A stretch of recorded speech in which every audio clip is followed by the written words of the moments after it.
na tetesi zinaeleza tayari huyu coach kwenye muda wa mapumziko ndio yuko kwao Afrika ya Kusini, na ndio tiketi ambayo Yanga wanataka kuitumia kuachana naye, waangalie uwezekano wa kuwa na kocha mwingine. Sababu ya kuachana naye inaelezwa ni kwamba viongozi wa Yanga hususan rais anachaguliwa na wana Yanga. Kwa hiyo ukifanya kitu tofauti na wana Yanga, maana yake wewe unajinyima nafasi ya kupiga kura. Kwa sababu sio unaona unafanya tofauti na wanavyotaka, lakini kila jambo na utaratibu wake linakwenda nakubaliana na wewe. Ndio. Lakini pressure ambayo ilianza ilikuwa rais kuituliza kwa kukaa kimya kwa sababu timu inashinda. Lakini pressure imezidi kuwa kubwa baada ya timu kutoka sare au Simba. Ni kweli Romain Folz ni pasua kichwa. Kuna kitu naona kimetatiza zaidi kwa Romain Folz. Ndio.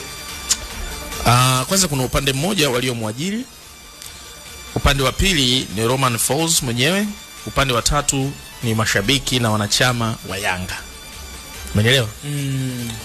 Watu waliomwajiri Romain Folz waliona CV yake, alikuwa msaidizi Mamelodi Sundowns, waliona kuna sehemu alijaribu kupita kwa kocha mkuu ikiwemo Horoya mpaka kufundishana kidogo na kocha na kipa wa Simba Kamara Pinpin, kwa muda mfupi akatoka. Kwa hiyo ni rahisi kusema waliomwajiri Romain Folz Yanga waliona ana brain ya mpira.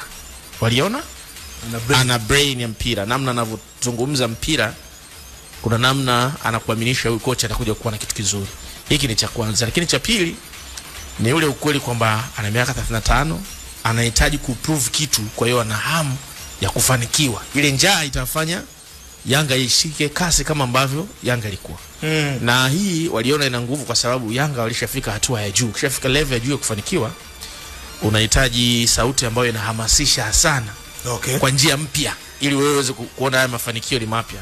Kwa sababu ukifika ukisikia Miguel kachukua ligi mara 2, kachukua CRDB mara 2, kafika robo finali, kafika makundi, kachukua kila kombe ngawa jamii mara 2, wewe huna chako, utataka utengeneze cha kwako. Ili kifanikiwe lazima uwe na aggressive nature. Kwa Yanga waliamini sababu mbili zitampa nafasi Romain Folz. Hii ni kwa wale mwajiri. Sasa hawa nitarudi kwao mwishoni. Kundi la pili, Romain Folz mwenyewe. Yeye ana brain yake ambaye anaona anacheza sahihi kwenye mechi. Ana brain yake anavyotafsiri mpira. Yuko fresh. Anajiona mimi niko sawa. Ana kipengele. Kwa sababu yeye anapenda mchezo ulio balance kwenye mechi. Kwanza ajilinde asifungwe, ni kitu ambacho anaona ni kipaumbele. Alafu swala la kushinda linakuja la pili kutokana na anavyocheza. Na ndio maana alipofika tu aliangalia ukuto ukoje, akagundua kwenye namba 6 pale anahitaji defensive midfielder, holding midfielder, ambaye atoki mjini hapo. Aziz Adabwile. Sasa the likes ya mabeki 4, kipa ni 5, na yule anakuwa kama beki wa ziada, mabeki 6. Anamuongeza na pivot mwingine, anakuwa na watu 7. Aliona huu ndio utu wa mgongo wa timu. Kwa hiyo kwa Romain Folz watu 4 ndio ambao wanashambulia. Lakini to be specific, anaongeza pia mkabali mwingine, wanabaki 3 timu nzima ndio anaoshambulia. Kwa hiyo ndio maana kipindi cha pili akishaona mpinzani amemudu kwenye umiliki, ameshaona mpinzani anachezaje, anaingiza wachezaji wa kushambulia, na Yanga inabadilika hapo hapo. Kama alifanya sub dakika 60, utaona kutoka 60 hadi 70 Yanga ni mpya. 70 hadi 80 Yanga mpya. 80 hadi 90 Yanga mpya. Ndio dakika ambazo Yanga imekuwa ikifunga kwa huyu kocha Romain Folz. Sasa hii ni yeye. Kundi la tatu ni wana Yanga ambao wao hiki ambacho alikuwa anakifanya kocha hiki. Wao walikiona hakisui kwa sababu walishazoea aina fulani ya mchezo kutoka kwa Miguel Gamond, kutoka kwa Ramovic, kutoka kwa Milud Hamdi. Kwa hiyo wanaamini wale wachezaji wameondoka wawili tu, Aucho na Azizki. Alafu ameongezwa Dumbi ambaye ni mtaalamu, ni fundi kabisa huyo. Alafu ameona ameongezwa Andy Boyeli. Ameona ameongezwa Ekue ambaye ni mtaalamu kabisa. Ameongezwa Lassine Kouma. Wakaona mbona tucheze ule mpira lakini mafundi yameongezeka? Shida kocha. Kwa hiyo wao kukaa kuna utofauti. Kocha anaona yuko sawa kwenye mbinu yake. Wanayanga, mashabiki na wanachama hawaoni kama kocha yuko sawa kwenye aina mpira wanaotaka wao. Sasa itakuwa ni sahihi pengine uongozi kupata pressure ya wanachama na mashabiki kumuondosha kocha. Sasa hawa viongozi wa Yanga hususan rais anachaguliwa na wana Yanga.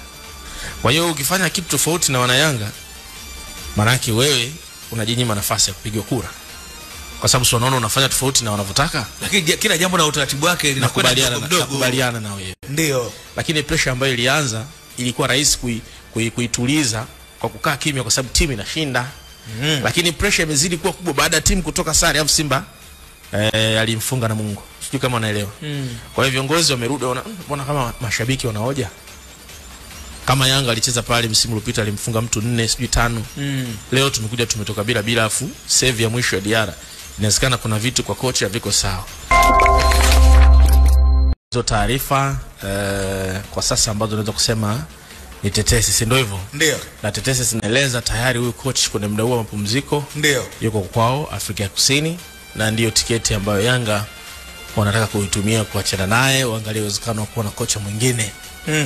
Sababu ya kuachana naye inaelezwa ni kwamba timu yao haichezi vizuri kama ambavyo wana Yanga wanalalamika. Kwa hiyo viongozi wameona hii pressure isije kafika mbali zaidi, timu ikapoteza alama nyingi alafu ikawa shida kuzirudisha. Najua msimu uliopita bingwa aliamuliwa kwa alama 4. Alama 4 maana yake wewe unaweza kutoa sare michezo miwili tu, mwenzako akawa bingwa. Ndio. Sijui umenielewa? Ndio. Na Yanga tayari ameshatoa sare moja na Mbeya City, na Simba ameshinda mechi yake na Namungo.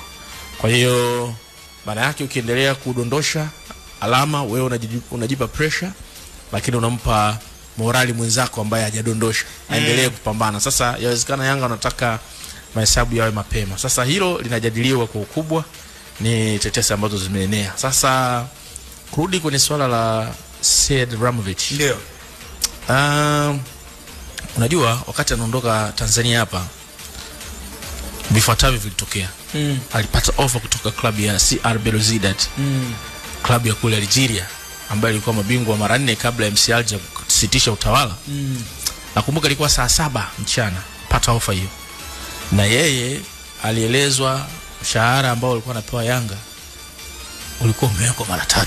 Mara 3 kama wewe unaweza kubaki hapo. Umenielewa vizuri? Hauwezi kubaki. Hiyo ni moja, lakini pili hela ya kulipia fidia ya mkataba ambao utauvunja ukiwa unaondoka, wale jamaa walikuwa tayari kumlipa, ikiwemo kulipa miezi 3 ile afu na sepa. Naelewa? Ndio. Kwa hiyo aliwaita viongozi wa Yanga, hususan rais wa club, kumwambia hali ilivyo. Kwenye kila jitihada iliyotumika kumbakisha ilishindikana. Ndani ya saa 3. Ndani ya saa 3. Bwana baki bwana. Kutoka saa 7 mchana mpaka saa 10 Ramovic alinyoa. Aliondoka. Kwa makubaliano bwana, wewe sawa, mzigo mrefu. Utaratibu ndio wewe nenda. Ameenda CR Belouizdad ya Algeria. Ndio. Kwa hiyo kama kumrudisha, cha kwanza Yanga wawe na uwezo wa kumlipa mshahara mnono ambao watakubaliana, ambao hauwezi kuwa kama ule kama kule kafukuzwa. Kama kule akifukuzwa CV yake itakuwa imepanda, labda kama akosa deal, ila kama ana madili mengi afu Yanga wanakuja tena mezani, maana yake atakuwa na uhuru wa kujipandisha thamani. Sijui umeelewa? Na wewe ndio unamhitaji zaidi. Akishaona hivyo lazima akwambie, kama mwanzo mko mnanilipa 15, sasa hivi mimi nataka 20 au 25. Kumbe kikwazo cha Fadlu Tanzania kilikuwa Yanga. Na Singida aliyemfunga nusu finali, ya timu zote kazifunga. Sio umeelewa? Kwa hiyo yawezekana viongozi wa Yanga nao wamechakata ili wameona hatuna muda wa kupoteza. Huku kwingine huku ambapo tunaamini tunapata point, tuna draw. What if tukienda viwanja vingine afu Simba akaendelea kushinda? Tukichelewa point 5 itakuwa ngumu kwa sababu bingwa aliamuliwa kwa point 4. Ndio. Kwa hiyo yawezekana wamefikiria haya, wamefikia hatua ya kufanya maamuzi. Sijui umeelewa? Ndio kupata. Sasa haya makundi matatu kila mtu kaondoka na somo. Viongozi wa Yanga wameshapata somo kwamba kumbe kuna gharama zake unatakiwa ulipe ukishamchukua kocha akiwa msaidizi na hujamuona akiwa na mafanikio ya peke yake akiwa kocha mkuu, na gharama yenyewe ni kumsubiri. Kama uwezi kumsubiri usimchukue bwana Ambokile. Ndio. Hilo ndio somo ambalo viongozi wa Yanga wamelipata kwenye issue ya Romain Folz. Lakini kundi la pili ni Romain Folz. Kumbe na yeye ana kwake kwamba pamoja na mbinu zako, timu unavyoifundisha sio ya kwako peke yako. Kuna wanachama ambao pia wanahitaji kuburudishwa na mbinu zako. Wanakuletea pressure hapo. Wanahitaji kuburudishwa. Wewe shinda ila burudisha. Lakini kundi la tatu ni wana Yanga. Kwamba kwa sasa wameshajua standard ya timu yao ni kucheza joga bonito. Kipa anamwanzia beki wakati anampigia beki wa pembeni anampigia namba 6, namba 6 na tani kwa namba 8. Timu inaenda hapo. Namba 8 amepiga kushoto, Pacome kachukua wili, minus Mzize au Max. Goli. Wanataka hivyo. Kwa hiyo kipimo cha standard ya Yanga wanachama wao ndio wanaijua sasa hivi. Hawahitaji Ambokile wewe uojiwe na online uambie Yanga bwana iko hivyo. Wao wanajua huyu kocha akikaa akichezesha formation ngumu, timu isipovutia wanajua bisa huyu sisi hatumhitaji. Kwa hiyo haya makundi matatu kila mtu kaondoka na funzo lake kupitia Romain Folz. Na Romain Folz ili akue zaidi anahitaji pressure kama hizi kujua nini anahitaji kufanya.